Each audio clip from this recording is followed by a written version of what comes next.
and welcome to the University of Law podcast.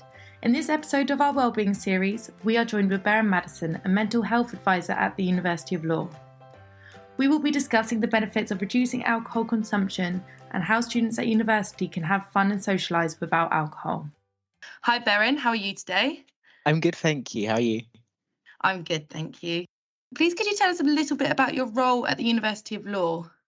Yeah, so I work with staff wellbeing at the University of Law. I started here a couple of months ago, but I work really closely with the wellbeing teams for students as well, because we look at that kind of across the university.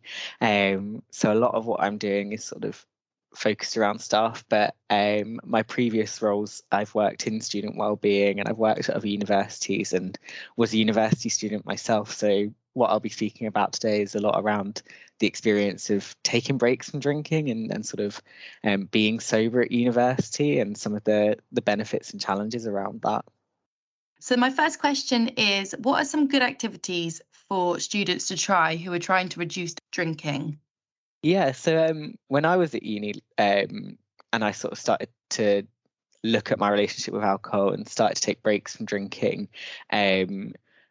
I did have a bit of that moment where I was like, I don't know what to do with myself because everyone else is going out drinking, or everything that I've done up until this point has involved like clubbing or some form of alcohol. But one thing that I did find really useful at my uni was to get involved in like the societies and the SU activities that they had on offer. I'm aware for ULaw it's sort of a little bit different because we've got different campuses and it varies, but finding out what was available there was a good starting point, and that allowed me to look wider into the city that I was based in. So I was in Sheffield for uni. So for example, we had like the Peak District a bus ride away. So I started going like on hikes and exploring the little villages in that area. I got creative as well. Like I was looking at what we could do in the city, what me and my friends could do, and looking for free stuff as well, because like I was on a budget. I was working two jobs. Like I couldn't afford to be spending loads of money on going out and social activities, but there's loads of free stuff in most big cities. So there were like exhibitions, open mic nights, like even clubs and sort of physical activity sport related clubs or shared interest clubs. I got involved in more like student politics, which actually was how I ended up working in student welfare and things like that. So I kind of invested a lot of time into campaigning around well-being issues and representing like LGBT students and stuff. So I think that's kind of where a lot of my activity ended up. But definitely I'd say look at what's going on in your local area and see what's free as well, because particularly now with like cost of living crisis, there's lots of councils and lots of like places are really promoting that free stuff that you can get into and you can do. And it's a refreshing feeling to know that actually your entire social life isn't based around alcohol and going out. So that would be my tip, is like get creative and see what's in your local area. It's hard to say exactly for ULaw because there's so many different campuses, but it's knowing that it's out there, and that even like a quick Google search or looking at Facebook and social media, there's like often groups in there for local areas where they're sharing like different events, and it's kind of having that confidence just to go, okay, I'll go see what this is like, and if it's not my cup of tea, then I've not really lost anything by spending time there. So yeah, that's kind of my advice. Yeah, and also with that, you probably meet like-minded people as well. So people who are kind of wanting to do similar things. So you can kind of build a little social group from going to those events, I imagine. Yeah, absolutely. I think this is the biggest thing when you don't know like what you want to do, and that's in your kind of social time, and you're not sure what to do. Having that open mind and just trying something and finding like a group or a community that has that shared interest, whether it be like a sports club or a craft or some kind of craft, or even like a shared interest like gaming and things like that, you're going to meet people in that space that perhaps don't drink as well. And if you find those events where it's not alcohol based, you will find people like that, and like you say, you'll find groups and people that you can socialize with that understand where you're coming from in that space. So what inspired you to, I know you're not completely sober, but what inspired you to kind of have breaks from drinking and alcohol? Yeah. So I currently I do drink socially occasionally, but I first like took a break and had like what I consider my first like period of complete sobriety when I was at uni. So I think it was just at the start of my second year, and there were quite a few things that prompted me to do it, because in my first year at uni I'd been drinking a lot. Like pretty much all of my social life was just completely alcohol based, and a lot of my friends drank, and that was fairly normal at uni, and I think it's a fairly shared experience for a lot of students. But stuff had started to affect me more than I was comfortable with. So I grew up and I saw like the impacts that alcohol could have on people. I was a psychology student. I was always really like perceptive and looking at people, and like I'd noticed that, and it had made me realize that actually I didn't want to have a relationship with alcohol where it was like not a choice. Yeah, it's like a dependency. So I've always been a bit hyper aware of it. But then I'd noticed like, because all of my social interactions, or so many of them, were happening in spaces where everybody was drunk, like they weren't really that meaningful as well. Like I was starting to get hangovers and anxiety more often the next day, and like I was still going to work, I was still like going to uni, but like I was, particularly on like weekends, like I might not get up for like a big chunk of the day, and like it was making things a bit challenging. And then like I was also working 2 jobs, and I really couldn't afford to like spend all of my money on alcohol. Like even going out cheaply as a student, it was like maybe like 20 quid a night, and if I was going out 3 or 4 nights a week, then that was starting to add up. And like I had very small amount of money anyway, so it all just kind of came together at that point, and I was like, let's just try something different. Like let's do something about this. So I like initially set myself a goal of like not drinking for a month, and I went on a little bit longer than that. I think it was something like 2 or 3 months in the end. And there were a couple of things about that, because I was like, I realized that like just taking a month away wasn't going to solve all of my problems. Like it wasn't going to necessarily fix my mental health or my finances or all of that kind of stuff, but I knew that I'd have lots of opportunities in that month to drink, and there'd be pressure to drink. So if I could show myself like I didn't need to drink in those spaces, then I knew that I'd have the confidence and the tools to like keep managing my like relationship with alcohol in a space where alcohol was very prevalent. So yeah, I think, if I'm completely honest, I was getting scared. I was getting scared that I'd lost control, because it was so normalized at uni, and I wanted to take back that control and just prove to myself that I could do it. I don't think I had a problem because I caught it early, but it was something that could have developed. That's the scary thing about uni, and like you're going off to that city on your own, like, or you know, it's your first time sort of being away from home potentially, or even if not, like it's your first time in some of these spaces, and like it's hard to know how to look after yourself in them sometimes. So what advice would you give students wanting to try to reduce or stop their consumption of alcohol? I'm not going to pretend that I had any of this structure like as I was doing it, because I think for me it was very much like trial and error, seeing what works. Like there's stuff I've picked up since through like working in wellbeing and like coaching people in these situations. So if it sounds a bit like I'm reading from a sheet, like I'm not just reading from a sheet. Like I did do these things, and I try and personalize them. But the best thing to do is sort of like set a goal and actually track your progress. So mine was obviously to like have a month where I didn't drink at all, but it could be that you just look to reduce. So like for me, I was tracking the days, and like I was kind of keeping a note of the calendar on my calendar, like how many days I'd done sober. But if you're just like reducing your alcohol, you can keep track of like how much you drink on a night out, for example. You might set yourself a goal of like only having like 1 or 2 drinks at an event or something, or even just like swapping what you drink. So like I went for the method of like stopping, but I think it's really important to say that even if you're reducing your alcohol consumption, that is a really good step too, and that will have like benefits on your physical and mental health. I think something we don't talk about in this country, because alcohol is so normalized, is like it's really bad for you. Like I know we've got like illegal drugs and stuff that they're obviously illegal because they have that negative impact, but alcohol in some cases is worse than some of those. So like, just to put things in perspective, just because it's legal doesn't make it great.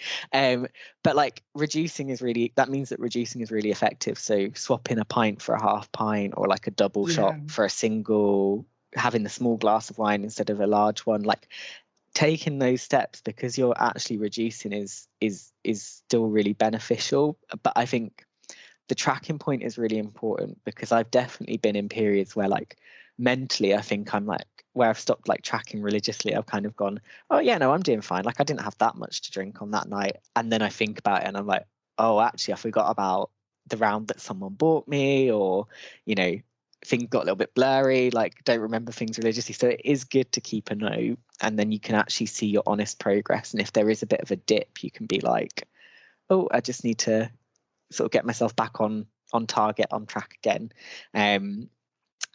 The other thing is like thinking about those reasons and motivations for doing it. So when you have those periods where you feel like you're gonna sort of drink or like break away from like your goal, think back to those motivations. So mine were like improving my health, saving money, having more meaningful like social connections with people, like doing better at uni and stuff. And I'd come back to those if I'd got a text from a friend saying like, oh, do you want to come and drink tonight, or someone at a party was going, go on, have one. I could think back to why I was doing it and that kind of like greater direction that I was going in, and be like, actually no, it's not worth it. Like it's not worth how I'll feel having broken that, to like sort of actually have that brief sort of second where I might be having fun or fitting in or whatever it was. So I think that like personal goal setting and personal motivation is so important, because if you have set a goal for yourself and you've motivated yourself to do it, you're going to be less inclined to, as you said, when someone's like, oh, come on, let's just go for a drink. If you've set those things for yourself and you've got something you want to achieve and something motivating you, you're so much more likely to kind of stick to it. Yeah, no, absolutely. And you know what you're aiming towards. And like I said, I went beyond my 1 month because I recognized that like the number in itself was arbitrary, really. Like it's really good that I was able to do it, but it wasn't the amount of time that I could do it for. It was about my relationship with alcohol and like how I moved that forward.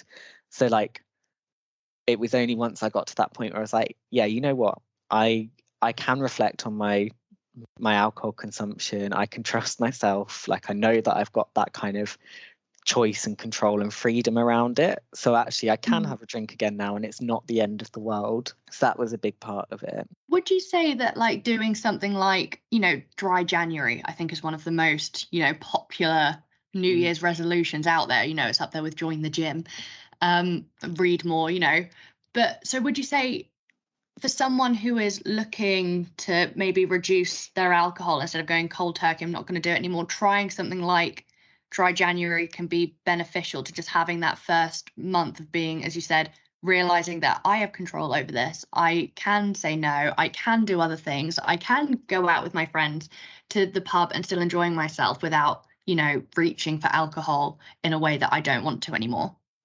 Yeah, like I think those kind of initiatives, and I know there's like sometimes Stoptober you can apply to alcohols. I think it's usually smoking, but like it's still that kind of concept. So I think they're really good because again, it adds to your motivation of like, right, I might be doing this because I'm raising money like for charity and things like that. I think they're a really good starting point, and like you've also got that collective thing of feeling like you're part of something that other people are doing as well, which always helps you sort of stay on track. Don't be afraid to start it at like different points in the year. Like I started my sober month in the middle of a month because I knew I did have that thing of like, oh well, I've missed a chance now, like I should wait till the start of the next month. I was like, no, it doesn't really matter as long as I do the 30 days, as long as I do them at some point.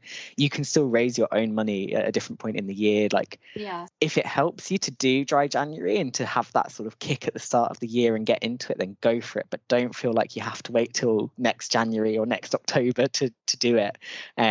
You have that power to start it at any point. And as long as you sort of tell everyone that you're doing it as well, that really, really helps. That's kind of that self-accountability.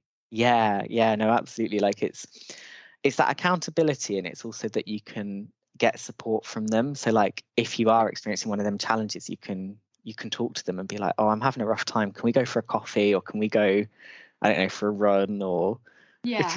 can you pat my back while I scream into a pillow, like whatever works for you. Yeah, exactly. And then, the more people who know you're doing it, the less, I don't want to say temptation, but people aren't going to be like, let's go clubbing tonight, because they know you're doing something like Dry January or a sober month, as you said, whenever you choose to start it. How do you manage events like, clubbing, and when your friends do want to do that? I know you're not entirely sober, but if you're going through a month where you do want to be, and you've set that goal, and your friends like, oh, for my birthday, I really, really want to go clubbing. Like, how do you go about those kind of very alcohol based or focused events? Do you find that they're a little bit harder to go about? Do you find that it's the same because once you're in the headspace, it's all right? Yeah, I think so. I actually have a really fun time going to events or clubbing sober, like for the most part. What I tend to find is like I might get tired more quickly. I might not stay the whole night, but Your like feet start hurting. I will still have fun with that. Like, I'll still get my cheesy chips at the end of the night. Like it's still good. And I think I had points when like I wasn't, where I was drinking a lot, where I'd have to go home early anyway because I'd got too drunk. So I was like, well, it's kind of the same experience, except I remember more. I definitely dance better. Like I don't know if you've ever danced sober in front of a group of drunk people, but everyone is like, wow, oh my God, you're such a good dancer. And it is the biggest ego boost. I found that I'm more selective on the nights I'll go out on now. So it does have to be like the right vibe, the right people, the right music for me to enjoy myself. But that's a really good thing, because I was kind of just going on nights out for the sake of it, and like wasting money, energy, time on events that I didn't really want to be at the first place. I kind of just felt pressured to. So I feel more empowered in that space now. How do you manage with like FOMO, fear of missing out? How have you managed to kind of curb that feeling? It's a really good one, and I think deep down, like if I'm experiencing FOMO about something, it's usually because I know it will be a really good night, because like I say, I'm much more selective now. So I don't tend to get FOMO about like just a generic night out, like, or a night out where I'm not particularly vibing with the music or the place that we're going. But in that situation, I would consider, like, the main times I get FOMO now is when I've double booked myself, or I'm like in a different part of the country, and like, as much as that's rubbish, like I do know that I will like have another night out with that friendship group at some point, or what I'm down doing is, or like wherever I'm going instead is going to be fun as well. Yeah, you kind of touched on it before, and I just thought it was a good point that I just kind of wanted to build on, because I know it's something I personally struggle with, and I know a lot of other people probably do. You touched on not wanting to be the parent friend when you're sober. And I know that that's one of the reasons why, if I'm going out with people who are drinking and I know that I won't be drinking that night, that almost puts me off. That I don't want to spend the night holding hair back. I don't want to spend the night chasing drunk people who decide they suddenly want to run out onto the road. Like that's not fun for anyone. How do you go about kind of setting that boundary with the people you're going out with? So I think it's part of it's like the friends that I have kept in my life as well. Like I think when you're at uni, you meet loads of people, and like I know that I did this. Like I used to go out, like anytime anyone invited me out, I would go out, because it's like, oh, I'm making new friends in a new city. Like I want to be in as many groups as possible, and like I have some really like great friends from that, and I'm really glad that I did that, and I've got like very diverse network of friends and stuff. But there are definitely people there where like it became a bit of a pattern. I'm someone where like I can usually laugh about something if it's like a one-off. If it was a little bit funny the next day, we can laugh about it. Like, yeah. Or even if like it wasn't funny and then we talk about it the next day, but the person is like receptive to that, and like we have a good constructive conversation about it, where like maybe there's a bit of an apology, or like maybe like looking at something. Again, I try not to step too much into like my professional role of like being, because I don't want to be like counselor to them, but like it's just sort of like checking in and being like, hey, you got into a bit of a state last night, is everything okay? Like, can we do anything? Like, do you want to talk about it?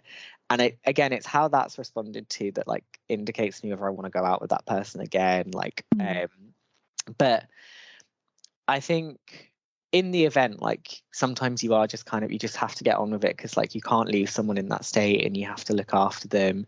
But I'm quite clear, like I'm there to enjoy myself, and like I don't think that's changed too much from when, or like from times where I do drink, because again I'm there to have fun, like and you know, it's very much on an individual basis. But I do actually find now a lot of my friends, and again this might be because we've moved away from uni now, we're like getting older, like if I say I'm having a sober night, they're not going to go and get like drastically differently drunk, like they're not going to get themselves to a different level, so they might be more sensible. Like, and again there's kind of that like respect thing there of like drinking can be really fun if everyone's on that same kind of vibe, but you know, we don't want to get too different and have very different nights or put each other in that difficult situation. Would you say that that's something that, you know, you as a wellbeing partner could help someone kind of, if they have realized that they're struggling with a friend in, you know, in that kind of environment, that they could come to someone like you for advice? Or is there, you know, are there any other services or people they could speak to about how do I explain to this person I can't go out with them anymore because it's now starting to affect my well-being? I think for students, there's the well-being advisors, and actually they could give some initial advice and signposting. Like you can talk to them if you're worried about someone, or you know, you're worried about your own relationship with someone as well, because they can kind of help you. It's a big conversation to have sometimes, especially if you never had it before. So even just having that sort of chat about it and thinking, right, how do I want to handle this? What do I want to say? I'd say as well, there's like lots of external services you can talk to. So off the top of my head, there's like even like Talk to Frank will do stuff with alcohol. Oh, it's gone out of my mind now, but there's like there's NHS services. There's a few charities that do stuff around managing relationships with people that are drinking, and you know,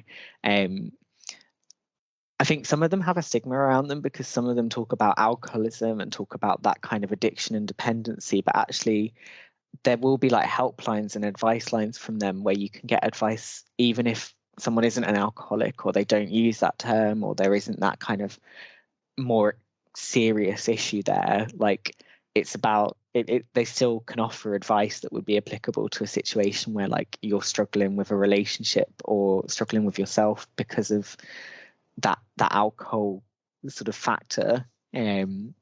So yeah, no, the wellbeing services definitely could have that initial chat with someone if they were looking for advice and guidance about it, definitely. I think that's interesting what you said, particularly because I suppose you could kind of describe sobriety as a spectrum almost, and it's just about people knowing that those resources are there and that you don't have to be on one really extreme end of the scale in order to seek those out. And it doesn't mean that you have a problem or there's anything seriously wrong. It's just knowing when is enough for you. So I think that for students, that's probably quite a big thing is, oh, you know, is this too much? Is this a problem? But, you know, even if you're just feeling a little bit not okay, that's still a perfectly good enough reason to seek out these resources. Absolutely. I mean, what we see, and this is again every wellbeing service or every sort of like support service I've ever worked in, is people like saving it all up until they reach a crisis point, and that's when they come to you. And then, you know, we're obviously here to sort of refer and support with whatever kind of needs that comes with, but actually stepping in early and sort of almost working in like a preventative way of like, oh, I'm not sure about this, or I'd like to know about this in case I have this problem in the future, or one of my friends does. You know, it doesn't have to be at crisis for you to access that help, and a lot of it's available in a way that wouldn't. Sometimes people get a bit concerned about like coming forward, talking to someone specifically, or like accessing a service. Like there's loads of stuff online now where actually you can access it in a more passive way, and so you sort of like build up that knowledge before, and then you can make an informed decision as to whether you want to, you know, access a service, go for an appointment, call someone. So there's like different layers that you can access at different points, which is something I think a lot of people don't realize, and then it kind of gets to that crisis point or gets to that really extreme point, and that's when they kind of come forward. But there's so much that's available, and you'd never be turned away from a service without sort of like being pointed in the right direction to the service that would be more appropriate for you. So yeah, I think that kind of barrier there, I'd always encourage people to come forward and like talk to get advice around that, even if they're not sure what they need at that point.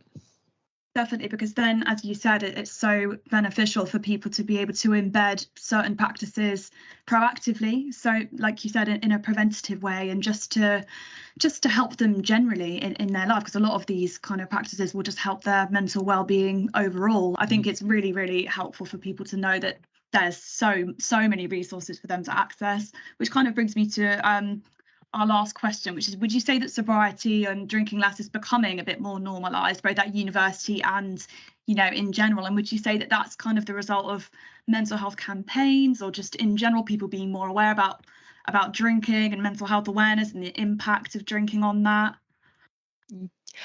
So I'd like to think it's reducing. Like I think we'd all like to think that more and more people feel confident in their choice of whether or not to drink, and sort of know that they have options, and in terms of like handling stress or managing sort of feelings of emotions.